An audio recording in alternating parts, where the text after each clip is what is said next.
Sasa wanajeshi wananiambia hivi. Wananiambia Samia alikuwa amejipanga.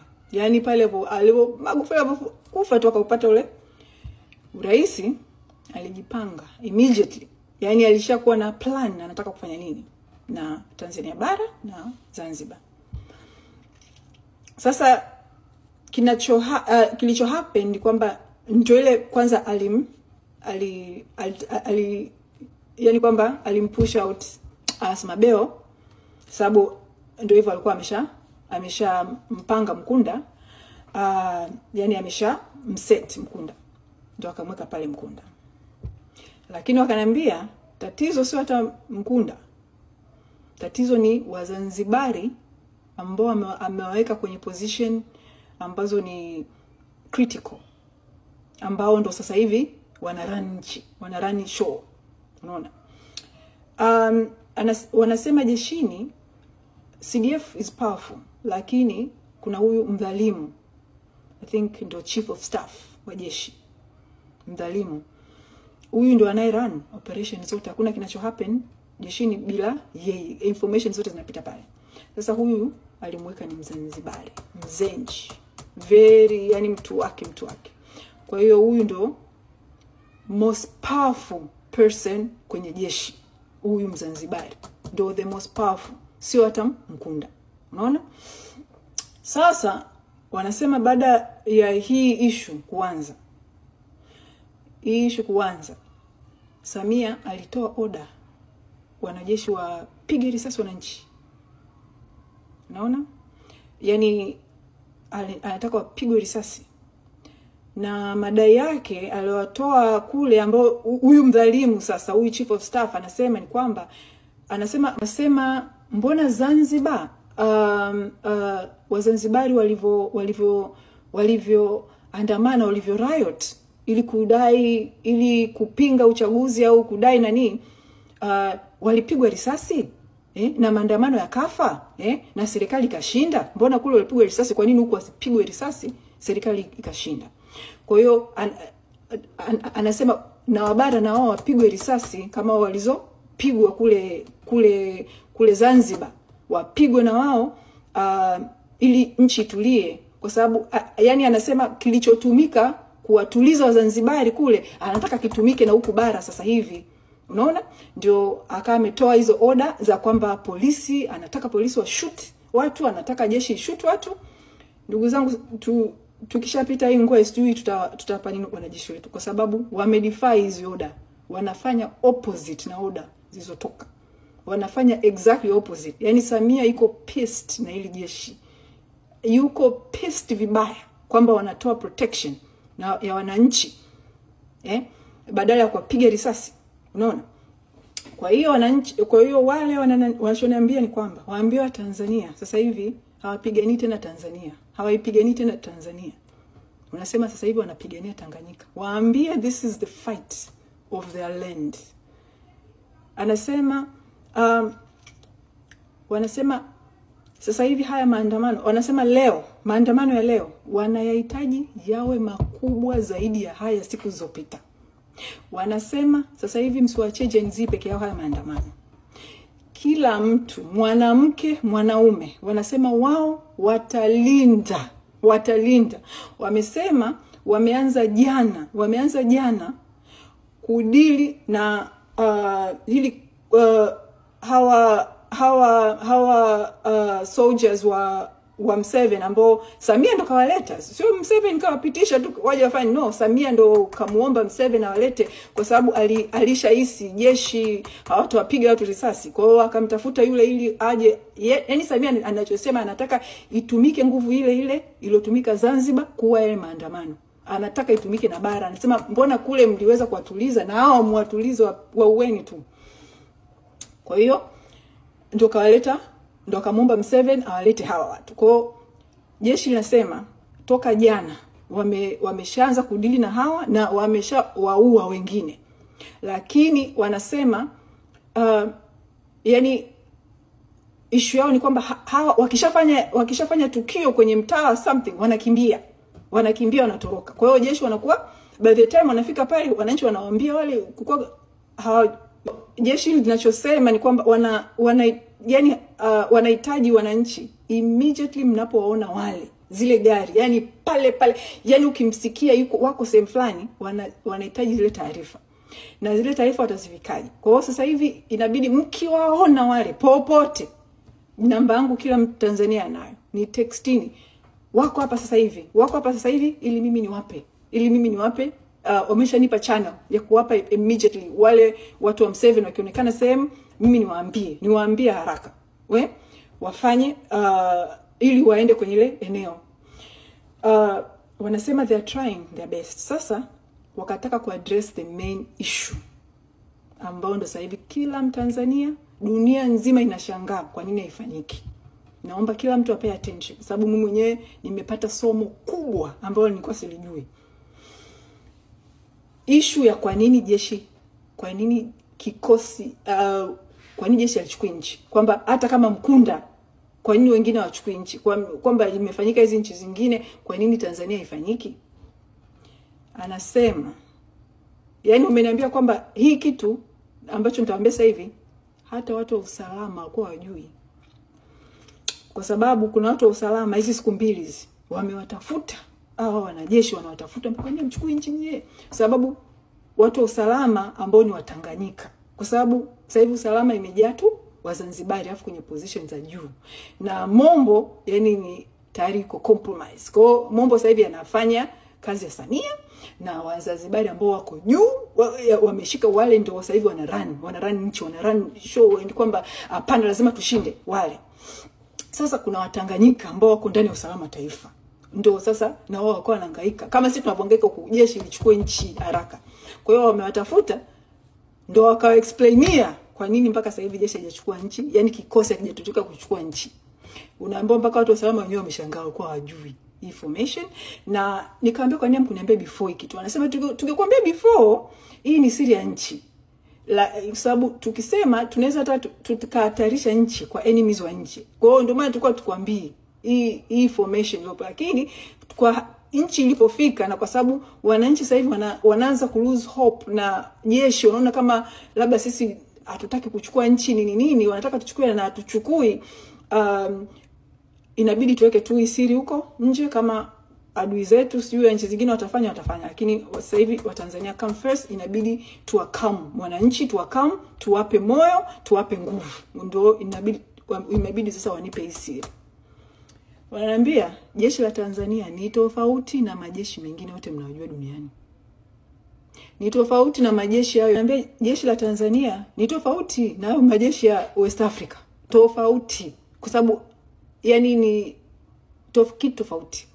Wananiambia jeshi la Tanzania ni la ajabu sana. Ni jeshi zuri lakini ni la ajabu sana kwa sababu ya Nyerere. Wananiambia sasa hivi Tanzania lawama wasiwape wanajeshi, wawape baba wa taifa. Ndio aliyeweka hii system. Sasa ndio wananiambia kwamba kuna kipindi huko nyuma jeshi lilitaka kumpindua Nyerere. Naona? Walitaka kumpindua. Walipotaka kumpindua, iliposhindikana, Nyerere ndio akajihami. Akatengeneza mfumo ndani ya jeshi ambao umefanya ni kitu kigumu mno jeshi kumpindua rais. Kafanyaje? Anasema baada ile attempt ya kumuondoa Nyerere alitengeneza vikosi vingi vya jeshi. Vingi huko wapi, kikosi cha Pwani sio wapi. Hivi vikosi alihakikisha havina uhusiano wowote. Yani havihusiani chochote. Yani kila kikosi ni kama jeshi pekee. Kila kikosi ni kama jeshi linalojitegemea. Hawako na kikosi kingine, yani wanajitegemea. Na ndani ya kila kikosi kuna brigade ndani ya kila kikosi. Kwa kikosi kina kiongozi wake, afu brigade ina kiongozi brigadier. I hope I'm remembering vizuri. Sasa stick na hiyo point ya kwanza kwamba vikosi vyote wanasema sometimes hata hawajuani hivi vikosi. Yani wamehakikisha, Nyerere hakikisha hivi vikosi havina any sort of relationship. any sort. Yani so not communication, not nothing. Okay? Hii ya pili ndo mbaya zaidi. Baada ya kufanya hivyo kwamba hawana mawasiliano hawa, akafanya kwamba kila kikosi, yani ni hivi, jeshi letu, mwenye bunduki hana risasi, mwenye risasi hana bunduki, mwenye kifaru hana ammunition za kifaru, mwenye ammunition za kifaru hana kifaru. You feel me? Kwa hiyo ni kama pale Lugalo umeona kuna vifaru kibao, vile vifaru ni empty. Ammunition na zile vifaru viko kwenye kikosi kiko Morogoro. Kwa hiyo ni lazima patokee communication kati ya kile kikosi cha Lugalo chenye vile vifaru na kikosi chenye zile ammunition Morogoro. You see? You feel me? Kwa hiyo yani wale kama kuchukua nchi ni lazima wa coordinate kikosi chenye vifaru na kikosi chenye ammunition za vifaru, au kikosi ambacho kina mabunduki wa coordinate na kikosi ambacho kina risasi. Sasa kumbuka wale hivi vikosi havina mawasiliano. Ngumu hata kujua kikosi kipi ndio chenye risasi. Wewe una bunduki. Ngumu hata kujua kipi ndio chenye risasi za zile bunduki ziko kwenye kile kikosi. Unaona? Kwa hiyo jeshi letu hata kufanya kama ni kufanya vita, labda kwenda kufanya vita, mpaka waweze kuorganize wote pale, lazima organization ifanyike uongozi wa juu na mkuu wa jeshi, au yani wale top ndo wa coordinator. Amwambie yule mwenye kifaru, wewe peleka vile vifaru kule kwa yule, au amwambie yule mwenye ammunition, peleka vile vifaru, peleka zile ammunition za vifaru Lugalo sasa hivi zinapelekwa hivyo. Kwa hiyo lazima top, kumbuka top ndio Mkunda ambaye yuko compromise, yuko na kina Abdul, alafu anaye run show yote ni huyu chief of staff. Na Mkunda mwenyewe hawezi kufanya kitu bila kupita information kupita kwa chief of staff. Kwa hiyo asa remember, chief of staff ndio huyu Mzanzibari ambaye anataka watu wapigwe risasi sasa. Kwa hiyo ndio wananiambia hii ndio challenge walionayo. Wanataka kuchukua nchi, lakini kikosi kinachotaka kwenda kuchukua nchi hakina full ammunition, kina bunduki, hakina risasi. Kwa hiyo wakaniambia sasa hivi hata Tanzania, sasa hivi labda Kenya ikiamua kutuvamia sasa hivi, ndugu zangu, mpaka jeshi la Tanzania li react, wametumaliza. Yani kwa sababu inabidi vile vifaru vya Lugalo visubiri ammunition zitoke, labda kikosi kiko Morogoro, kiko wapi, ndio zilete zile ammunition. By that time, yani anasema ni hatari hata kwa nchi. Hii system Nyerere aliweka, lakini aliweka ili kujilinda na wanajeshi kwenda kuasi kumuondoa. Unaona? Wanaambia kwa hiyo Watanzania wasidhani hataki kuchukua nchi. Kila kikosi kinafikiria, lakini sasa hawajui labda kikosi kipi ndo kina ile risasi, kipi kina nini, ndo this is where they are. Kwa hiyo wameamua kutoa hii siri ili Watanzania muelewe why hawajatokea kina trail Tanzania mpaka dakika hii. Anasema na hiki ndo kinachompa. Sasa wanasema ndio sasa imewabidi wa think of another way to do this, which ndo wanafanya sasa hivi, wanajiorganize. Sasa hapa ndo inabidi nisongee sana, maana nitawasaidia huko juu kina Mkunda, wakisha jua na Samia sasa wale wana plan gani, lakini wameniambia kitu ambacho wanafanya sasa hivi ili waweze kuchukua nchi. Yani kuna kitu wanafanya. Wamesema sasa hivi wanampa Mkunda another 1 to 2 day. Wanampa Mkunda 1 to 2 day kuchukua nchi ili kuokoa na nchi. Lakini hawa expect atafanya chochote. Hamu expect atafanya chochote in the next 2 days. Kwa hiyo wao ndo wanajipanga wenyewe sasa hivi. Wanajipanga sasa, ndio hivyo sasa kuongea. Kwa sababu si wako sasa wako ground. Wako ground ya soldiers. Na hawa soldiers wote hawa ambao ndio wametumwa ground, wote wako na wananchi, hawataki kusikia habari za kupiga risasi wananchi. hao ambao wako ground. Kwa hiyo sasa ndo wanafanya organization wenyewe kwenye ground, wanamsikilizia Mkunda in the next 1 to 2 day. Kwa hiyo wanasema, wanachosema, wanataka Watanzania watoke, wasikubali. Wanasema leo wanahitaji maandamano yawe makubwa zaidi ya these past days. Wanasema hamwezi kukubali kushindwa. Samia, hamwezi kukubali Samia akae pale, sababu akikaa pale mnaenda kuwa watumwa. Mnaenda kuwa watumwa wa Zanzibar. It's wao walivyo frame kwangu ni kwamba hii ni kama ni capture.